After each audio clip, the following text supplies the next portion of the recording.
Queridos amigos e queridas amigas, nossos cumprimentos, nossos votos cordiais de muita paz aos amigos, em especial do GELAC, Grupo Espírita Luz, Amor e Caridade, graças a cuja palestra, a cujo encontro desta noite nos possibilitou ter a honra de participar da programação doutrinária dessa casa muito querida.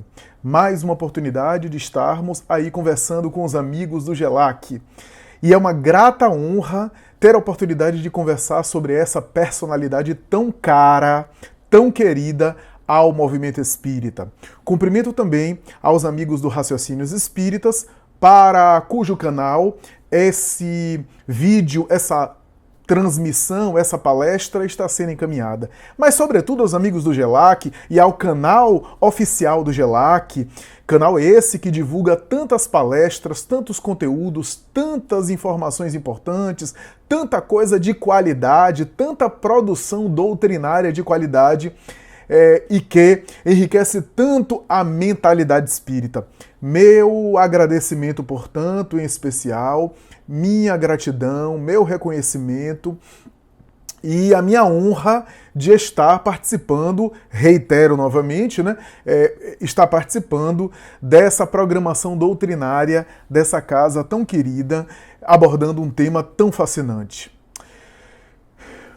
Em O Livro dos Médiuns, no capítulo 14, item 159, Allan Kardec, o extraordinário codificador do Espiritismo, teve a oportunidade de assentir, de afirmar, com as seguintes palavras, esse início desse capítulo 14, que, aliás, inaugura uma nova mentalidade no conceito universal a respeito da paranormalidade humana e acerca, especialmente, dos fenômenos psíquicos que envolve a criatura humana.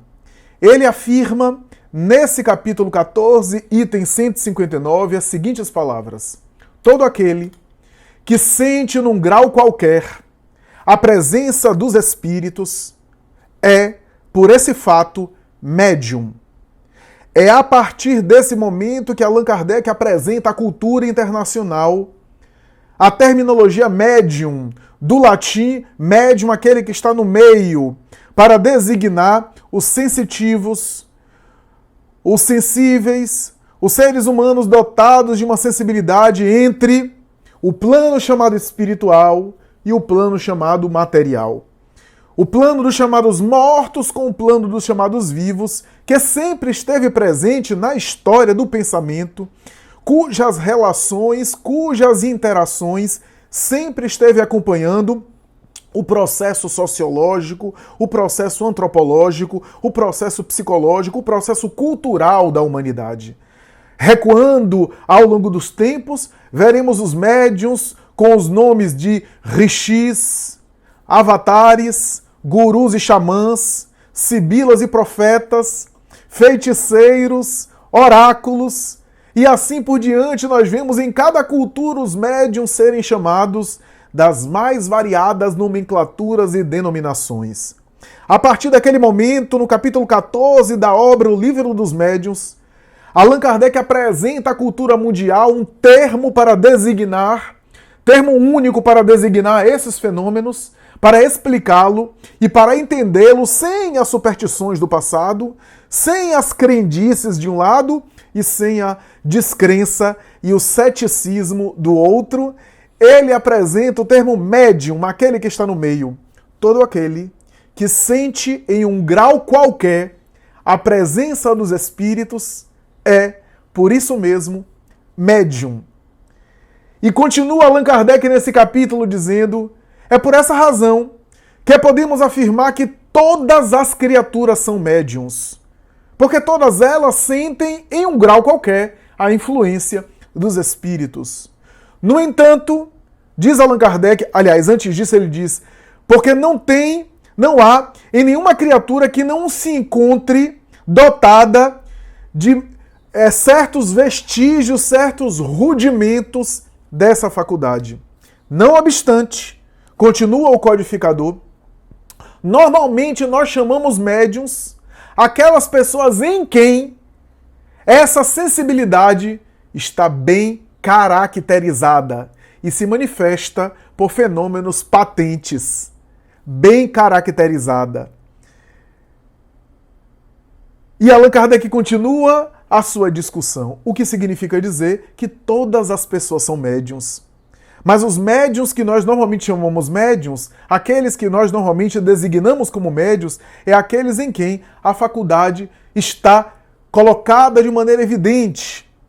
A sensibilidade está acentuada a ponto de se manifestar de forma explícita.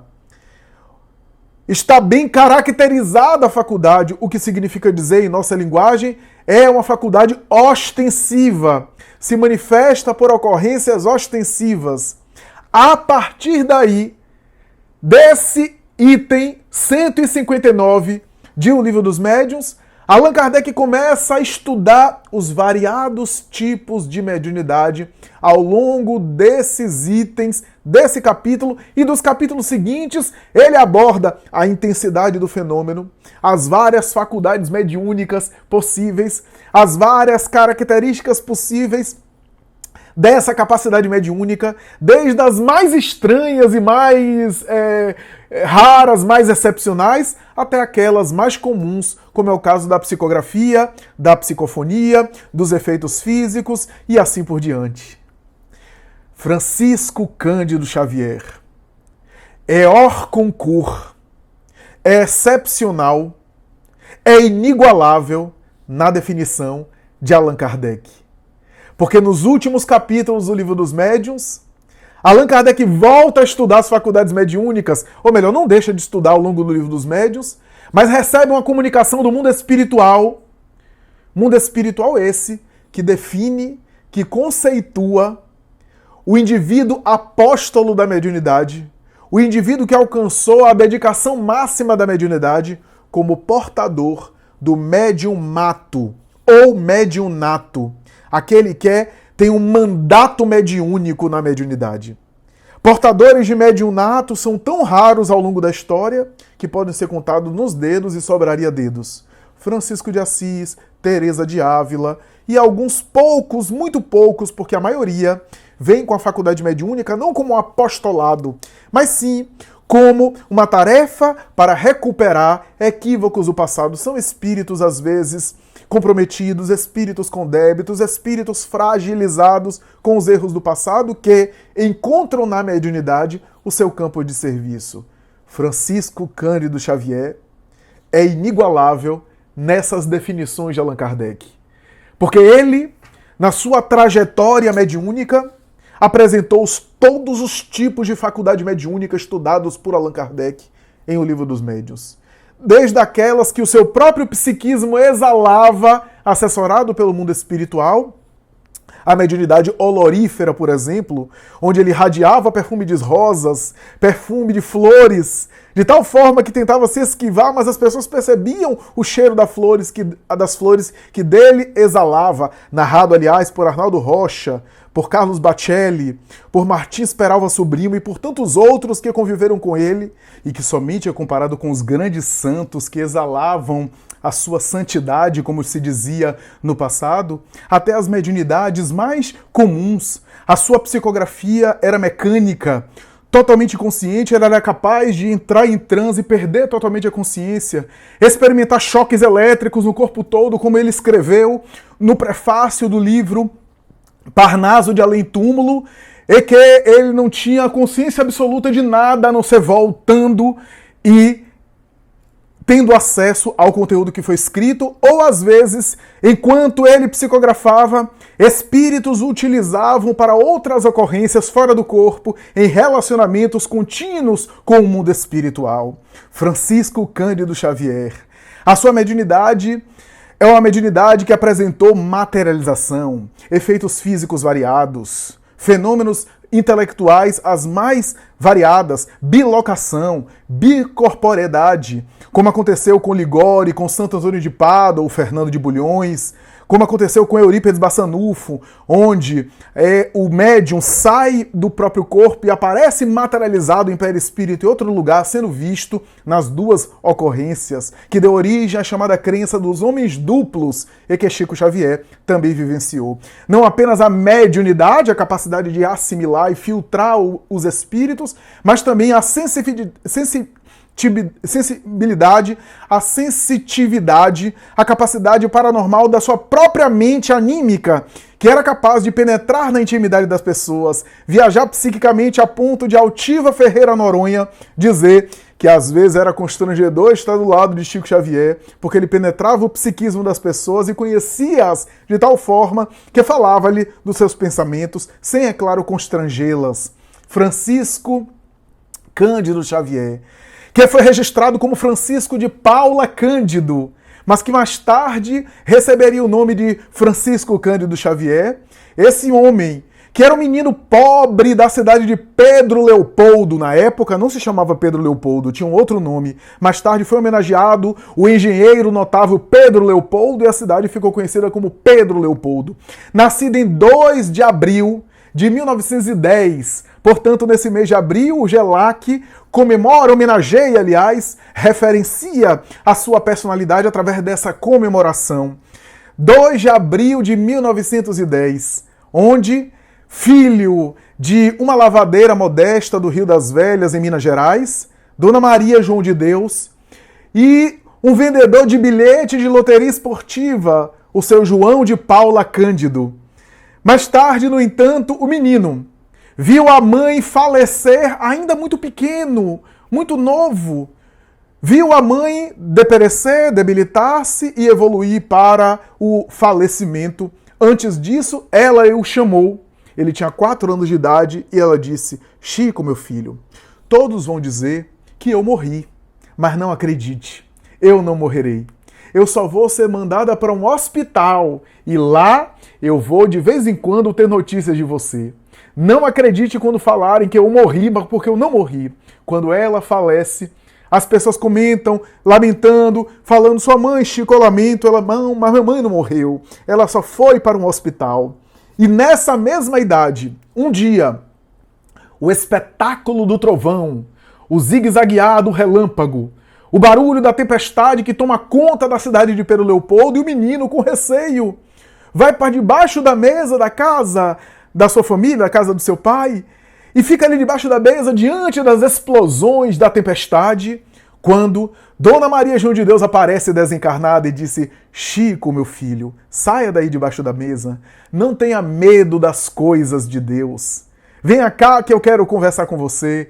Tá vendo que eu só fui para um hospital? Que eu não morri? Começava, a partir daquele momento, a mais notável faculdade mediúnica da história da humanidade, talvez só depois de Francisco de Assis e de Jesus. Ele vai se tornar uma ponte entre a criatura humana da Terra e a vida espiritual invisível. Era a partir daquele momento, no contato com sua mãe, que de vez em quando aparecia para ele, como outras pessoas apareciam, pessoas as mais variadas apareciam a ele, que ele mais tarde vai chamar de irmãos do arco-íris.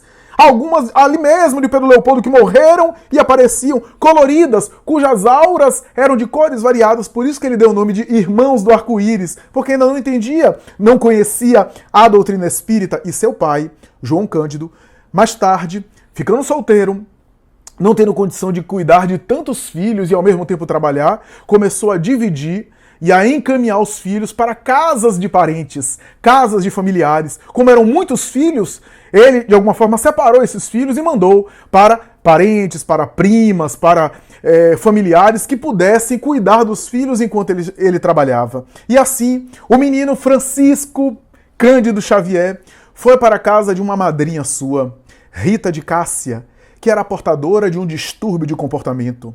Cravava garfos e facas na barriga do menino para exorcizá-lo do demônio. Colocava ele em posições humilhantes e vexatórias. Humilhava e às vezes surrava-o recorrentemente. Submetia ele a situações mais deploráveis, a ponto de um dos casos dantescos em que obriga o menino a lamber a ferida do seu protegido, porque se acreditava que isso poderia curar o seu próprio filho, o seu próprio protegido.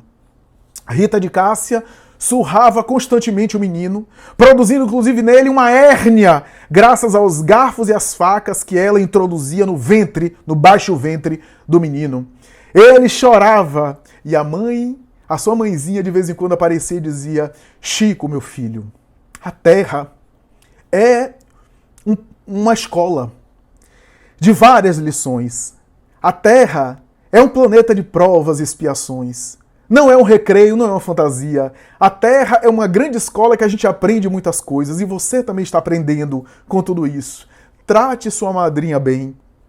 Ela é uma pessoa muito boa, apenas está doente.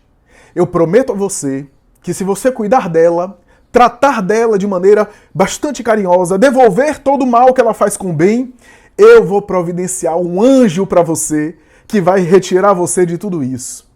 Tempos depois, o seu João Xavier casa-se por segundas núpcias. E ao se casar com uma outra mulher, Cidália Batista, que possivelmente foi influenciada, foi colaborada esse encontro pela própria Maria João de Deus, Cidália, influenciada talvez pelo mundo espiritual, vai dizer ao seu marido, seu noivo, futuro marido, eu aceito me casar com você apenas sob uma condição: que você reúna todos os filhos, que você traga todos os filhos para a nossa casa. E à medida que a gente tiver outros filhos, que eu engravidar e tiver outros filhos, que todos os filhos convivam juntos. E assim foi feito.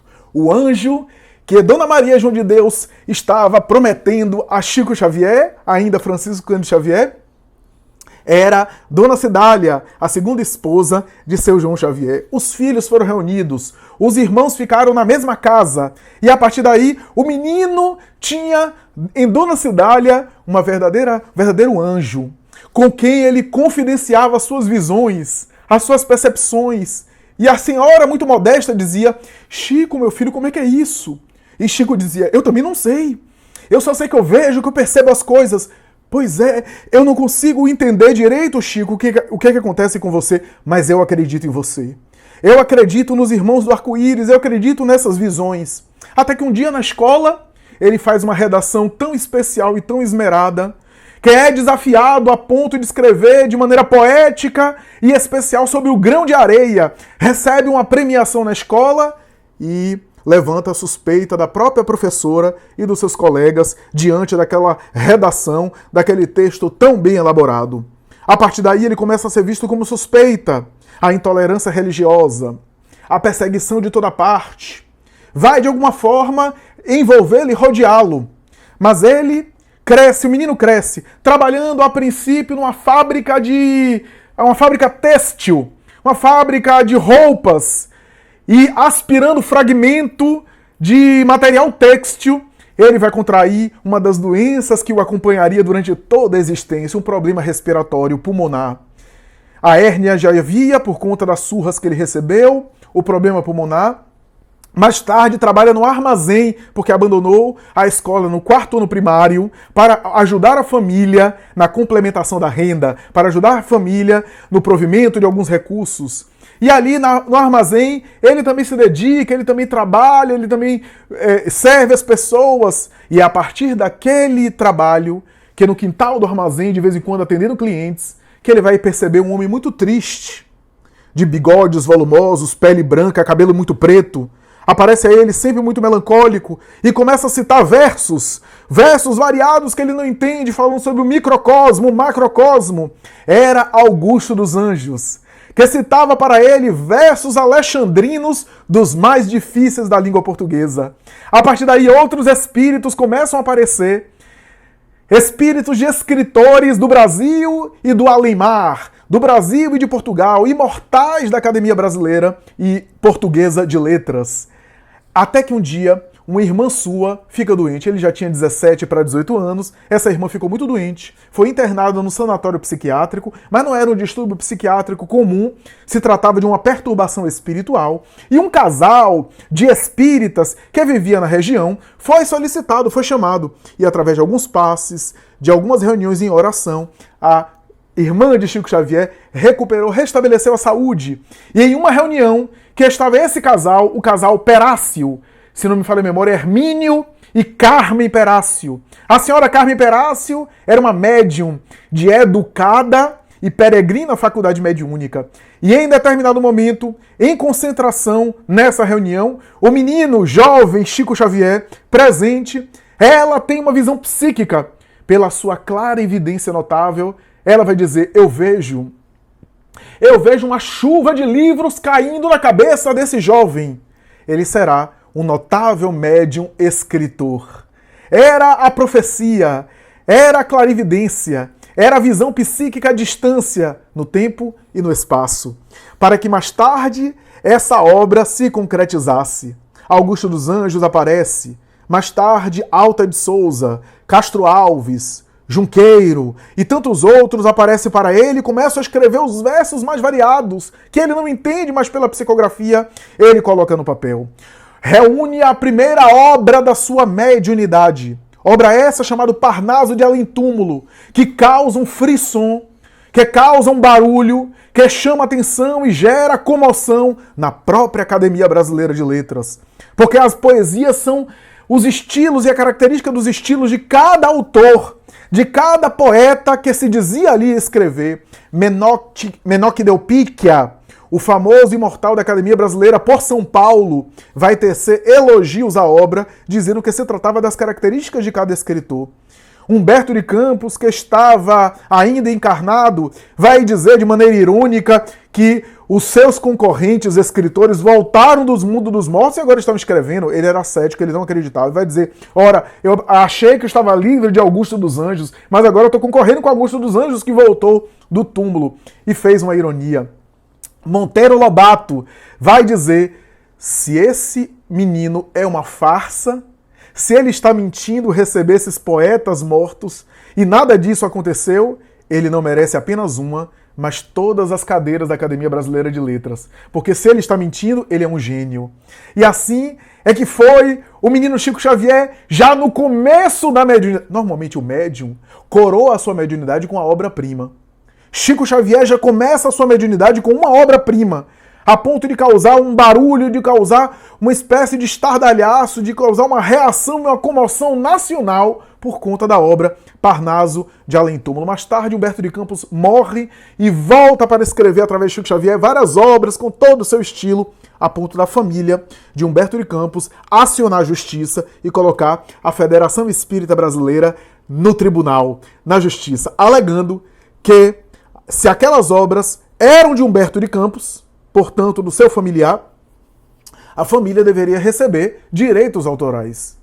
E se não era Humberto de Campos, a família deveria ser indenizada porque se estava usando indevidamente o nome de Humberto de Campos. A Federação Espírita Brasileira ganhou a causa porque o advogado da FEB defendeu a ideia de que não há nada no Código Brasileiro, na legislação brasileira, que prevê que os direitos autorais de alguém morto deve ser doado para a família, deve reverter para a família na escrita dele depois de morto. E a partir daí, o processo ali cessou.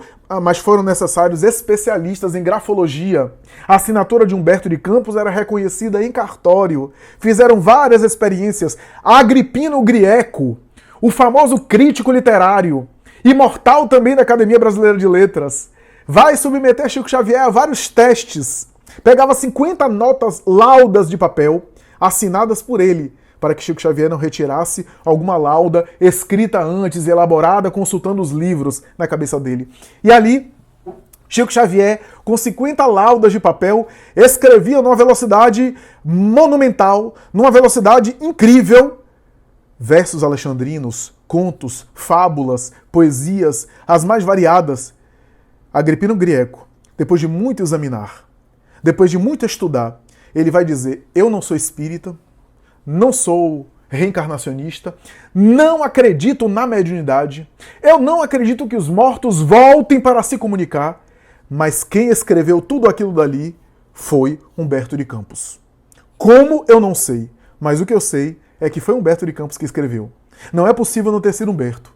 Só Humberto de Campos escreveria daquela forma porque eu sou especialista em Humberto de Campos. Clementino de Alencar, o famoso jornalista de O Globo, vai submeter Chico Xavier a vários testes. Chegava a fazer uma pergunta a Emmanuel e dizia: Emmanuel, eu quero a resposta em inglês. E Chico, sem saber de nada, porque não havia falando a ele, psicografava a resposta em inglês. Questões de anatomia, de biologia, de filosofia profunda, de física. E Emmanuel respondia com Chico Xavier em transe.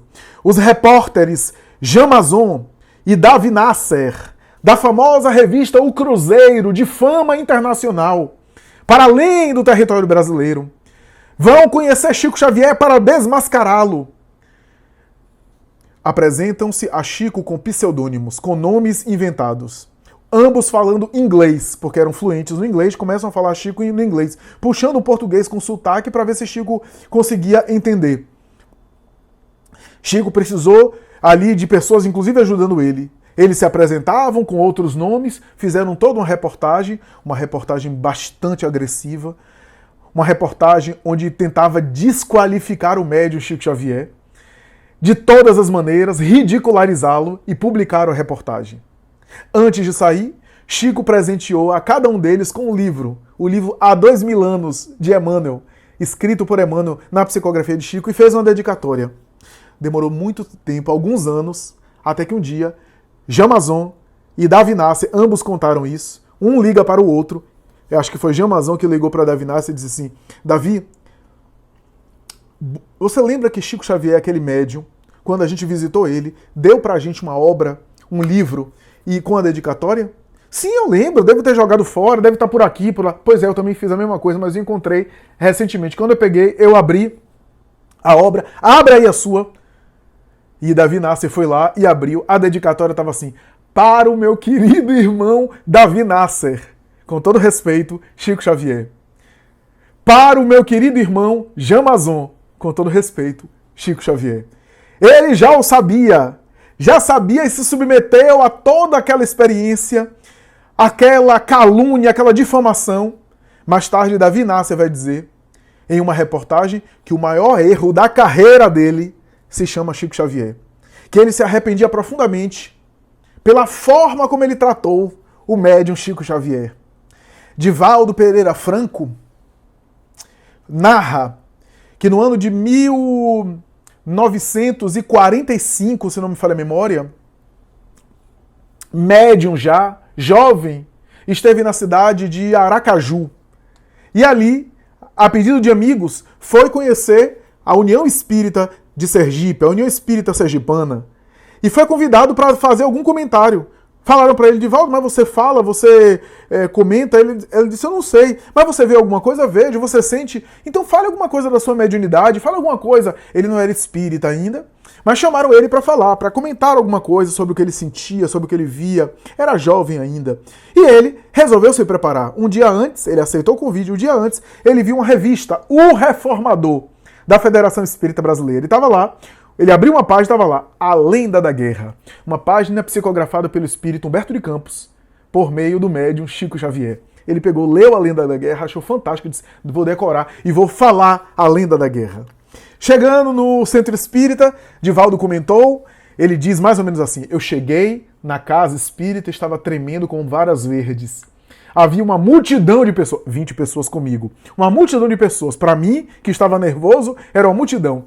Assumi a tribuna, me pediram para falar, eu levantei, estava tremendo, não sabia nem se conseguiria ficar de pé, de tanto tremor. Comecei a falar: Excelentíssimas senhoras, excelentíssimos senhores, eu vou narrar A Lenda da Guerra.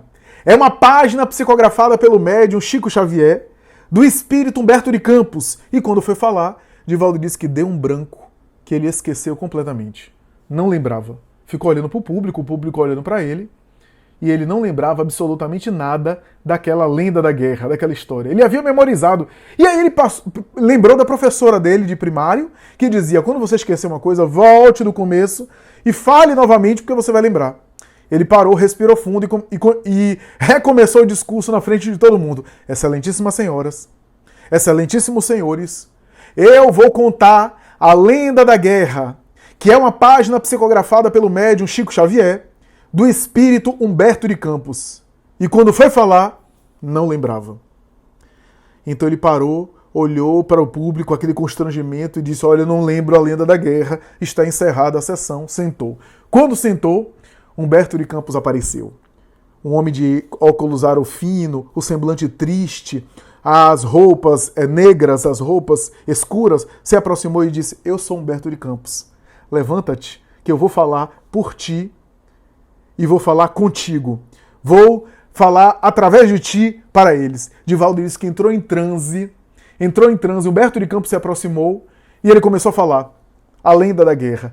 Divaldo disse que via as cenas da lenda da guerra, as cenas passando na sua mente, na sua imagem, na sua tela mental, e falando de maneira inspirada. E ele começou a pensar: meu Deus, como eu sou inteligente, só não sabia que era tão inteligente. Inspirado por Humberto de Campos, ele falou. Quando acabou, as pessoas aplaudiram de pé, emocionadas. Divaldo sentou ali e disse: eu sentei e disse: ufa. Todos estavam encantados, emocionados. O presidente da casa disse: Divaldo, que história maravilhosa. Você é capaz de contar algo assim ou repetir essa história amanhã? Divaldo disse: claro, foi tão fácil hoje, imagine amanhã. Claro, sem dúvida nenhuma.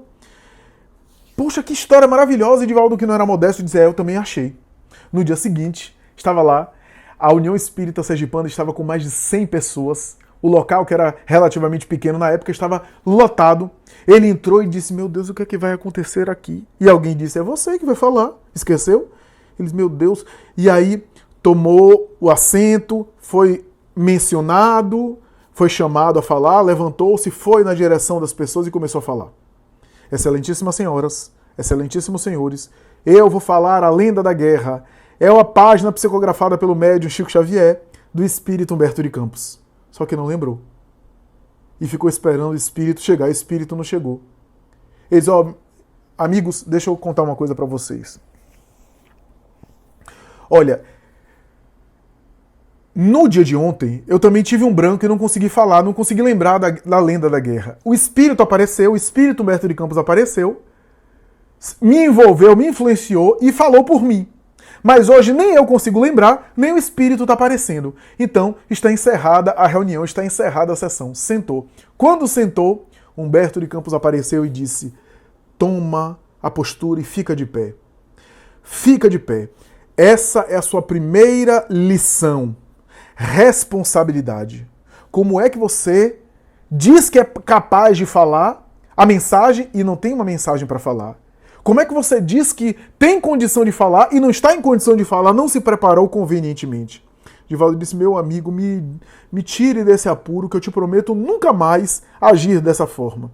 Levanta, eu não vou falar por você ou em favor de você. Não é por você que eu estou falando, mas por essas pessoas. Essas pessoas merecem receber alguma mensagem. Estão aqui necessitadas de ouvir alguma coisa e por isso eu vou utilizar de você e por você para falar a elas. Divaldo levantou-se. Diz: um momentinho, o espírito acaba de chegar. Entrou em transe e a lenda da guerra foi contada. Quando acabou, Humberto de Campos se aproximou do médium baiano e disse: escreva a Chico Xavier. Escreva uma carta a ele. Fala com ele. Eu vou até ele e vou também falar de você. Mas escreva uma carta para ele. Peça ajuda a ele. Porque você é muito inexperiente ainda na área da mediunidade. E ele vai saber orientá-lo. Divaldo disse que escreveu uma carta protocolar, cerimoniosa, uma carta toda formal, na qual ele dizia: excelentíssimo senhor Francisco Cândido Xavier, e dizia coisas e falava coisas. 2 meses depois, a resposta veio de Minas Gerais. A resposta começava assim: meu querido irmão Divaldo, você é tão jovem. É tão jovem. E Divaldo lendo pensava: mas como é que ele sabe que eu sou tão jovem? E ele dizia: meu filho, eu tive curiosidade de lhe conhecer e pedi a Emmanuel. Humberto de Campos já havia me falado a teu respeito, mas eu pedi a Emmanuel para me retirar do corpo pelo desdobramento, pela emancipação e levar até a sua casa. Eu conheci sua casa, adorei seu quarto, adorei aquela imagem de José Pititinga presa na parede. José Pititinga, que é um dos pioneiros da doutrina espírita na cidade do Salvador. Eu adorei a foto dele, adorei o seu quarto. Meu filho, você é tão jovem, eu vi você é tão jovem.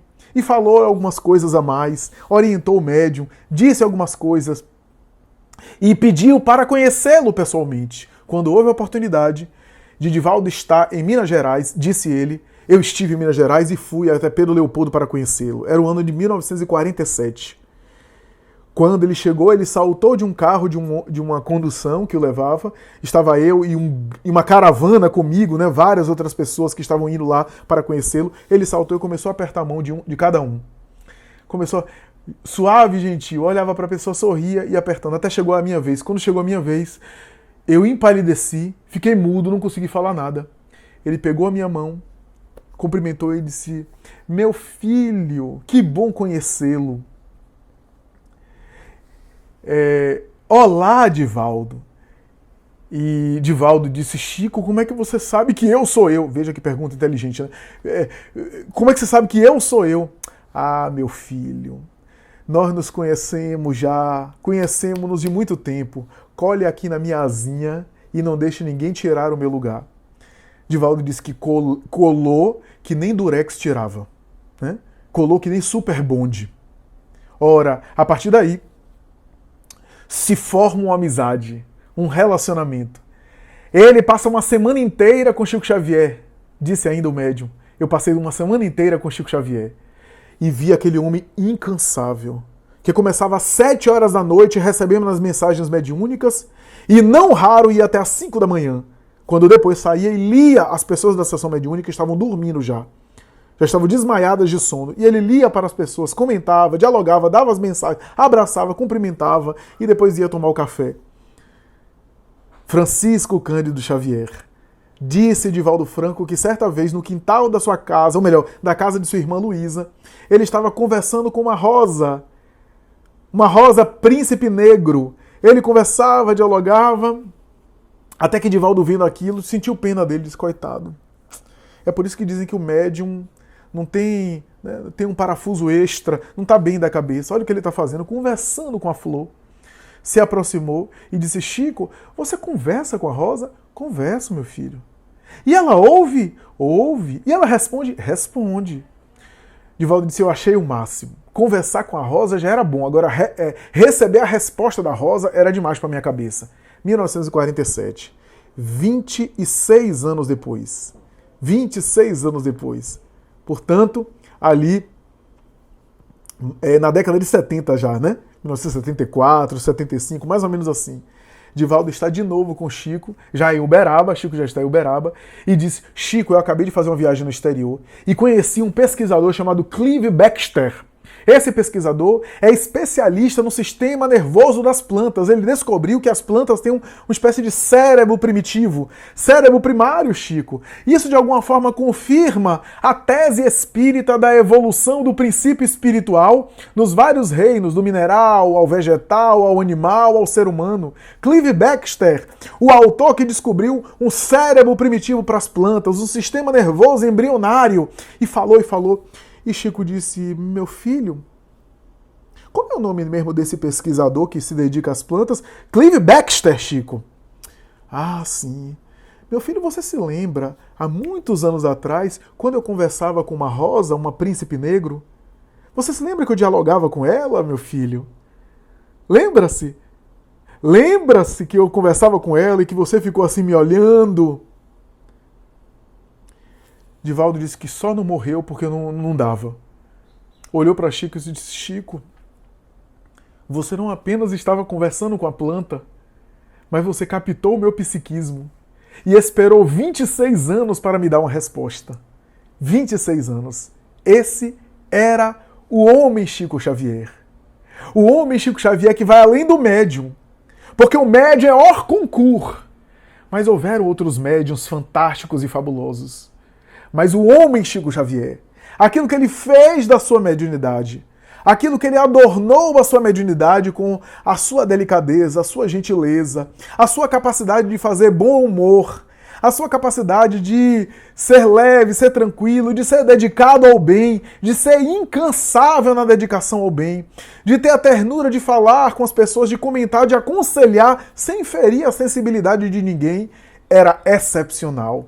Certa vez perguntaram a ele em uma entrevista qual foi o momento mais importante da sua vida. E ele respondeu dizendo, o momento mais importante foi um dia em Pedro Leopoldo que eu estava esperando a condução chegar, estava no ponto, o trem, ou bonde, ou ônibus ia chegar. E quando chegou, eu fui na direção do veículo para entrar, quando eu vi uma criança do outro lado da rua gritando: seu Chico, seu Chico, seu Chico, me espere, eu tenho algo para falar para você. Ele parou, disse: Chico, eu parei e fiquei na dúvida. Pegava a condução para ir para o trabalho e não chegar atrasado no trabalho, e deixar a criança lá e decepcionar a criança, ou deixar a condução ir embora e atender a criança. E entre ir para o trabalho para não chegar atrasado e decepcionar a criança, eu preferi ficar. Disse ao motorista para seguir adiante que eu iria falar com aquela criança. A criança saiu correndo e quando chegou perto dele disse: seu Chico, eu gosto tanto de vós. Eu gosto tanto de vós que eu providenciei essa rosa, essa flor para vós, como uma demonstração da minha gratidão e do meu carinho por vós. Chico Xavier vai dizer em uma entrevista que esse foi o dia mais importante da sua vida. Talvez se fôssemos nós a falar o dia mais importante da nossa vida, a gente ia citar um momento de glória, um momento de sucesso, um momento de conquista material. Mas Chico Xavier, o momento mais importante da vida dele foi aquele dia que ele atendeu aquela criança e recebeu o carinho daquela criança. Certa vez, aliás, como ele era tão dedicado a atender as pessoas, todas as pessoas contam que a sensação que tinham quando estavam com Chico Xavier era que tinha a sensação de que era a pessoa mais importante para o coração dele. Ele tinha a habilidade de fazer com que todos se sentissem o mais querido do seu coração. Todo mundo que chegava perto dele saía tendo a certeza que era a pessoa mais querida do coração de Chico Xavier. Todo mundo tinha essa sensação, porque ele tinha a habilidade de deixar a pessoa se sentindo amada ao máximo possível. Fazia questão de alguém, quando viajava até ele para conhecê-lo, ele ia até o hotel da pessoa, levar a pessoa até o hotel da pessoa, deixá-la lá para depois voltar para casa para dormir. Certa vez, ele estava deixando alguns amigos em um hotel, quando uma personagem famosa estava no corredor do hotel, bailando e dançando. Era a famosa Luz del Fuego. Na época, já iniciando o naturismo, os cantos e as apresentações dela sensuais. Ela que foi uma pioneira do naturismo e do nudismo da época, ela estava nua, completamente nua, bailando no corredor. Chico Xavier se aproximou, era inverno, estava frio ali naquela época, e fazia frio. Ele tirou um casaco que estava, cobriu ela e disse: minha filha, assim você vai pegar um resfriado, vai ficar doente. E mais tarde, Luz del Fuego vai escrever em um jornal dizendo: Chico Xavier foi o único homem que me viu nua e se preocupou apenas com a minha saúde. Esse era Chico Xavier. Certo dia ele conta que, indo para uma favela que ele costumava ir para se dedicar, para ajudar, ele ia normalmente levando mantimentos, levando ajuda, material, levando auxílio, comida, etc. Pela primeira vez, em um dia, ele não tinha nada para dar. Não havia recebido as doações, os recursos eram muito poucos, eram muito pobres, e ele resolveu reunir as pessoas, mas estava muito triste porque não tinha nada para dar. O Dr. Bezerra de Menezes apareceu a ele e disse: coloque bilhas de água, garrafas d'água que eu vou magnetizá-las, vou fluidificá-las e você vai oferecer a água para os nossos irmãos. E assim fez. Ele foi até a favela, até o local modesto, até a comunidade, e ali ele tomou a palavra e disse: meus amigos, me perdoem, mas hoje eu não tenho muita coisa para dar. Eu não tenho quase nada para dar. Nós não recebemos alimento, não recebemos mantimento, não recebemos doações, não temos como dar. Mas o Dr. Bezerra de Menezes apareceu e fluidificou essa água, e nós vamos beber essa água junto, que talvez nos dê saúde, promova a nossa saúde, vai nos causar o bem-estar. Até que as pessoas começaram a ficar muito agressivas. A multidão começou a reagir. Alguns começaram a acusar Chico Xavier de desviar o recurso e as doações que ele recebia para ele mesmo, em vez de oferecer e doar aos pobres. As pessoas são muito assim. A criatura humana muitas vezes age assim. Estão acostumadas a receber, nunca dá. E quando não recebem, se tornam ingratas, se tornam reativas. Então, Foi isso mais ou menos que aconteceu. Algumas pessoas começaram a ficar agressivas em ameaçar, até que uma mendiga ali, muito famosa da região, disse: calma, pera aí, gente. Chico Xavier, sua irmã Luísa, seus amigos sempre vêm aqui, sempre oferecem coisas pra gente, sempre dão coisas pra gente. Não seria a nossa hora agora de dar alguma coisa pra eles? Não seria a nossa vez de contribuir também? Eu mesmo, durante o dia, reuni alguns pães. Recebi alguns pães, mendigando para lá e para cá. Eu vou dividir com vocês. As pessoas ali se sensibilizaram, olharam, mas ainda assim a agitação continuou. Algumas pessoas diziam nada e começou a continuar agressiva até que chegou um caminhão. Um caminhão chegou, rodopiou ali, estacionou e o motorista disse: quem é Chico Xavier? E Chico diz: ai meu Deus, só me faltava essa. Mais um. Sou eu. Sou eu à sua disposição, ao seu serviço. Ele disse: você conhece o doutor fulano de tal?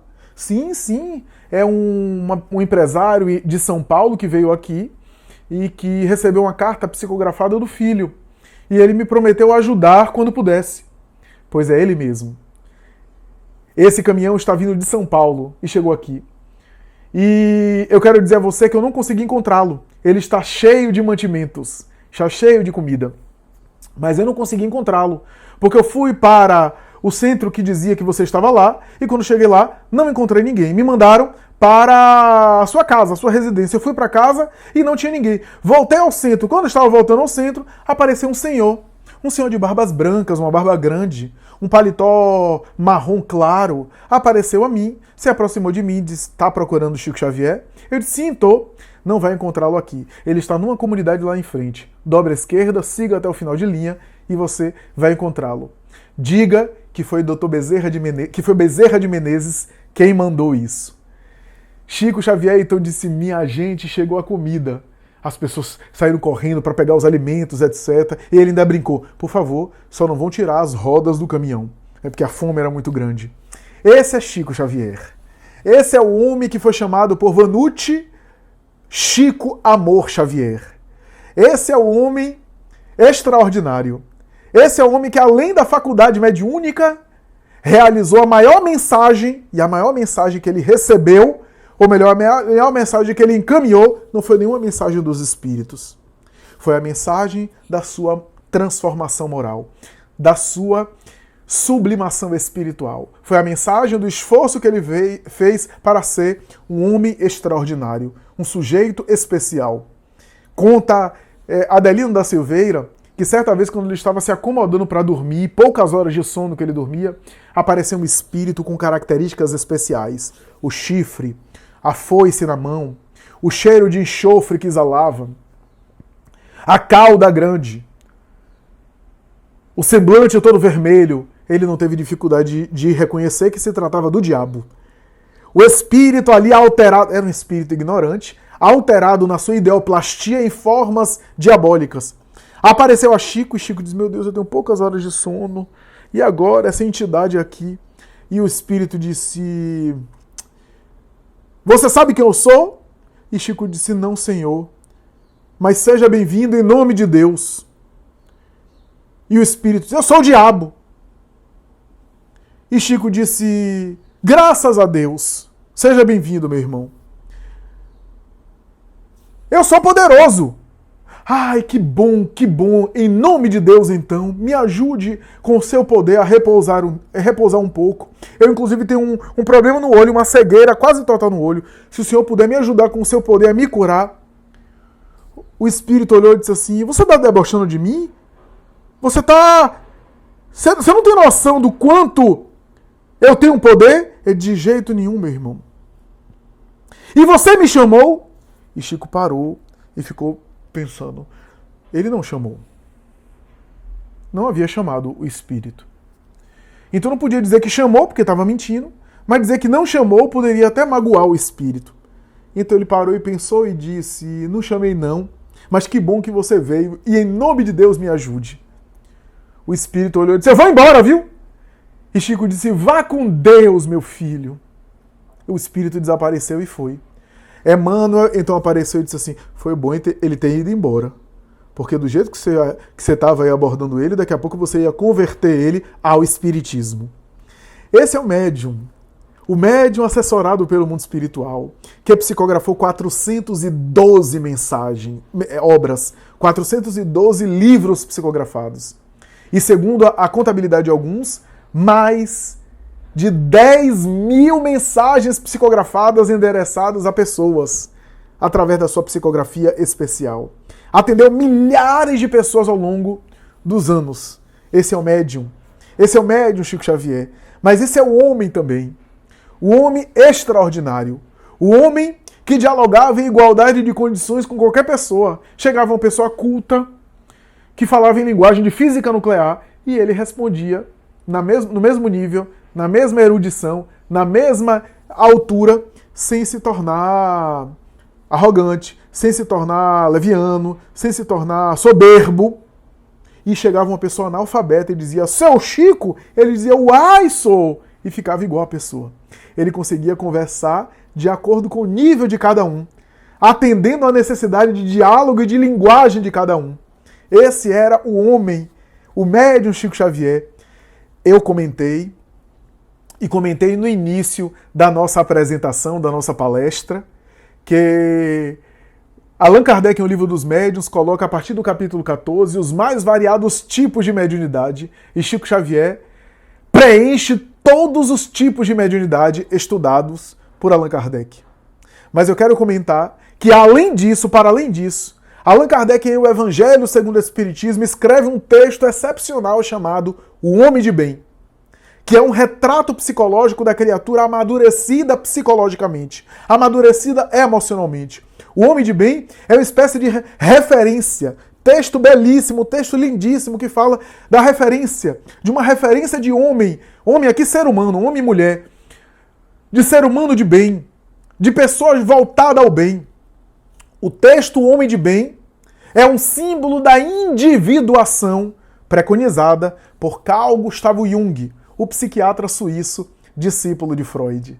Chico Xavier preenche perfeitamente o texto Homem de Bem. Podemos dizer que quando a gente lê o texto Homem de Bem, estamos falando do próprio Chico Xavier. Chico Xavier, na visão junguiana, na visão da psicologia analítica, conseguiu harmonizar os conteúdos do inconsciente com o ego, assimilando aquilo que era inconsciente para o ego. Conseguiu harmonizar o lado masculino com o lado feminino, a ânima e o ânimos, a ponto de ter um equilíbrio psicológico de maturidade, ser enérgico quando necessário e doce, sempre amoroso com as pessoas que o buscavam. Chico Xavier. Essa referência que vai ficar no movimento espírita como sendo um baluarte. Após Allan Kardec, foi Chico Xavier com as suas obras, com a sua mediunidade e também com o seu exemplo, que vai ser divisor de águas no movimento espírita. Podemos dizer que há um movimento espírita antes e há um movimento espírita depois da tarefa, da obra e da vida de Chico Xavier. Eu quero morrer, disse ele. Quero morrer em um dia que os brasileiros estejam tão felizes que não notem a minha partida, que não prestem atenção na minha ida, porque não gostaria de deixar nenhum coração triste. Então, no dia 30 de julho do ano de 2002, o Brasil estava dando 2-0 na Alemanha. Chico Xavier, com alguns amigos em casa, olhou para um deles, talvez Eurípides Tahan, um dos seus amigos, e disse: quanto é que está o jogo? 2-0, Chico. Acabou de acabar. O Brasil é pentacampeão. Ganhou a Copa do Mundo, Chico. Ele olhou, sorriu, fechou os olhos e começou a dizer: Pai nosso que estás nos céus. A bomba cardíaca parou. Parou de funcionar. E ele se libertou para o mundo longínquo, o mundo espiritual, as dimensões felizes da espiritualidade. Libertou-se da experiência física, deixando um rastro de luz nas suas pegadas e nos seus exemplos. Um rastro de luz especial. Eu me encontrava em Pernambuco fazendo palestra, em Recife, na capital, e mais tarde no interior, Arco Verde. Estava me programando para conhecê-lo, quando ali, após uma palestra minha, o Brasil sendo pentacampeão, os fogos de comemoração, as pessoas comemorando e a notícia aparecendo bem rápida, bem discreta a notícia, porque o foco maior era na Copa do Mundo, que Chico Xavier havia acabado de falecer. Não tive a oportunidade de conhecê-lo, mas conheço algumas pessoas que conheceram ele pessoalmente. Uma delas, inclusive, tem uma história que eu já contei. Ela levava uma carta de um drama familiar, um atrito familiar que acontecia com pessoas que ela conhecia. E deu a Chico. A carta perguntava a Chico o que é que aconteceu no passado reencarnatório deles para que houvesse aquele drama, aquele atrito. Chico pegou a carta, como se pega um papel assim, a carta fechada, passou a mão na carta, sem abrir o envelope, e leu a carta por psicometria. Olhou para minha amiga e disse: fulana, tem coisas que é melhor não mexer no passado. Mexer vai ser piorar a situação. E deu outros conselhos para ela. Ora, esse é o médium Chico Xavier. Divaldo Pereira Franco psicografou uma mensagem que eu considero a mensagem de maior importância sobre Chico Xavier, de Joana de Ângeles, alguns dias depois.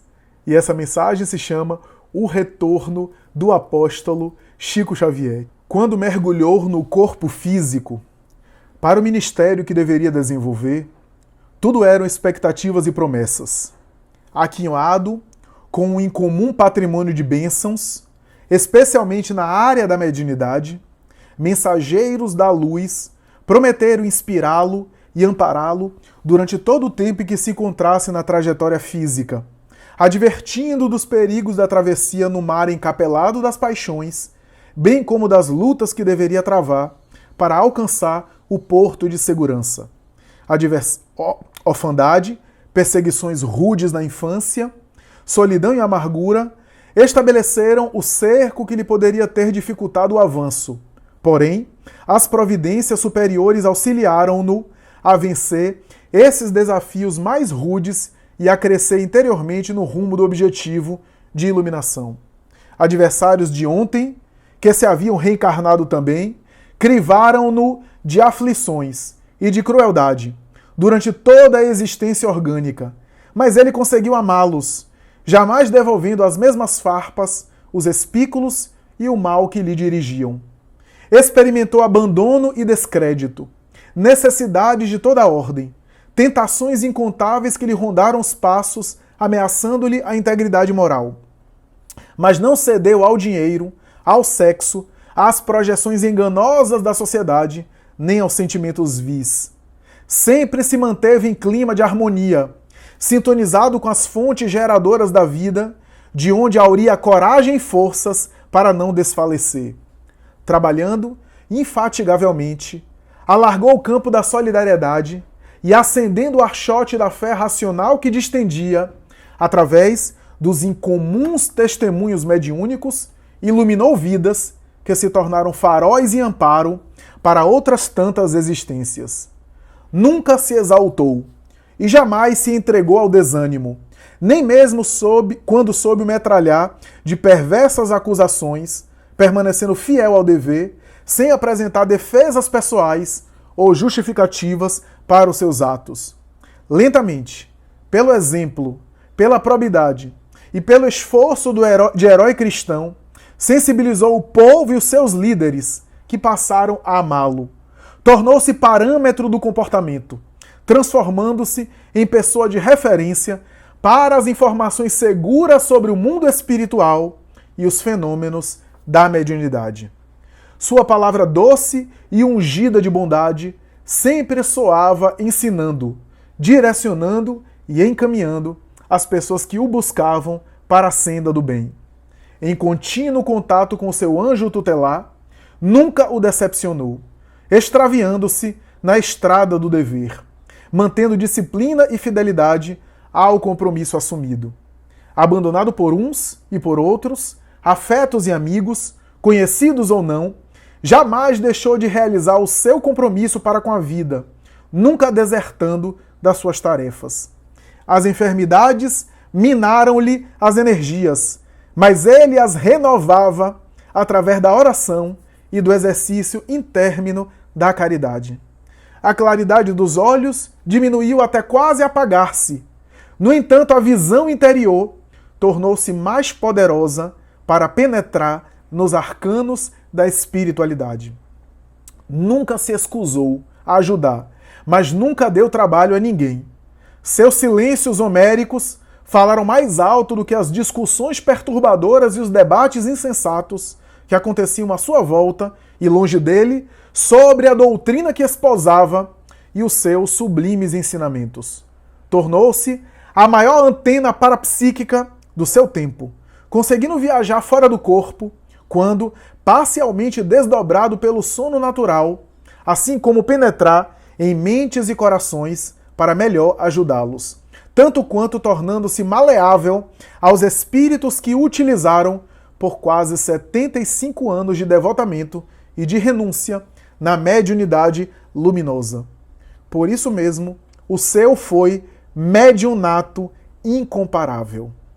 E ao desencarnar, suave e docemente, permitindo que o corpo se aquietasse, ascendeu nos rumos do infinito, sendo recebido por Jesus, que o acolheu com a sua bondade, asseverando-lhe: descansa por um pouco, meu filho, a fim de esqueceres as tristezas da terra e desfrutares das inefáveis alegrias do reino dos céus. Joana de Ângeles.